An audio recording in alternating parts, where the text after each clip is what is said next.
തെറ്റായി നൽകിയതിൽ ഖേദം പ്രകടിപ്പിച്ച ദി ഹിന്ദു പത്രം. മലപ്പുറം പരാമർശം അഭിമുഖത്തിന്റേതല്ല. വിവാദ പരാമർശം ഉൾപ്പെടുത്തിയത് PR ഏജൻസിയുടെ ആവശ്യപ്രകാരമെന്ന വിശദീകരണം.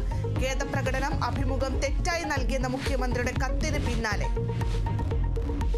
പി ശശിക്കെതിരായ പരാതി പുറത്തുവിട്ട PV അൻവർ. ലൈംഗിക പരാമർശം അടക്കം പരാതിയിൽ നിയമ നടപടിക്ക് നീങ്ങുമെന്ന പി ശശി. അൻവറിന് പിന്നിൽ SDPI ജമാഅത്ത് ഇസ്ലാമി കൂട്ടുമുന്നണി എന്ന MV ഗോവിന്ദൻ. ഒപ്പം ലീഗും കോൺഗ്രസ് എന്നും CPIM. പീഡന പരാതിയിൽ നടൻ നിവിൻ പോളിയെ ചോദ്യം ചെയ്ത അന്വേഷണ സംഘം. ഗൂഢാലോചനയെന്ന നിവിന്റെ പരാതിയിലും മൊഴിയെടുത്തു. നടന്മാർക്കെതിരെ പീഡന പരാതി നൽകിയ നടിക്കെതിരെ ക്രൈംബ്രാഞ്ച് അന്വേഷണം. നടപടി നടിയുടെ ബന്ധു നൽകിയ പോക്സോ കേസിൽ. ഇടക്കാല ജാമ്യം ലഭിച്ചതോടെ അന്വേഷണ സംഘത്തിന് മുന്നിലേക്ക് സിദ്ദിഖ്. നയതന്ത്ര സ്വർണ്ണക്കടത്ത് കേസിൽ EDക്കെതിരെ സുപ്രീം കോടതി. വിചാരണ കേരളത്തിന് പുറത്തേക്ക് മാറ്റണമെന്ന ഹർജി വാദത്തിന് താല്പര്യമില്ല എന്ന ചോദ്യം. കേസിൽ താല്പര്യമില്ലെന്ന് മനസ്സിലായി. വിമർശനം ഹർജിയിൽ വാദം മാറ്റണമെന്ന ED ആവശ്യത്തിൽ.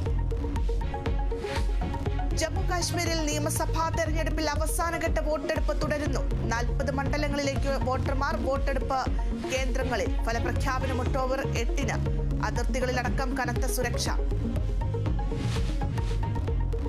ലബനനിൽ കരയുദ്ധം തുടങ്ങി. ഇസ്രായേൽ. ഹിസ്ബുള്ള കേന്ദ്രങ്ങൾ മാത്രം ലക്ഷ്യമിട്ടുള്ള പരിമിതാക്രമണമെന്ന് ഇസ്രായേൽ. കരയുദ്ധത്തിന് തയ്യാറെന്ന് ഹിസ്ബുള്ള. സിറിയയിലും ഇസ്രായേൽ ആക്രമണം.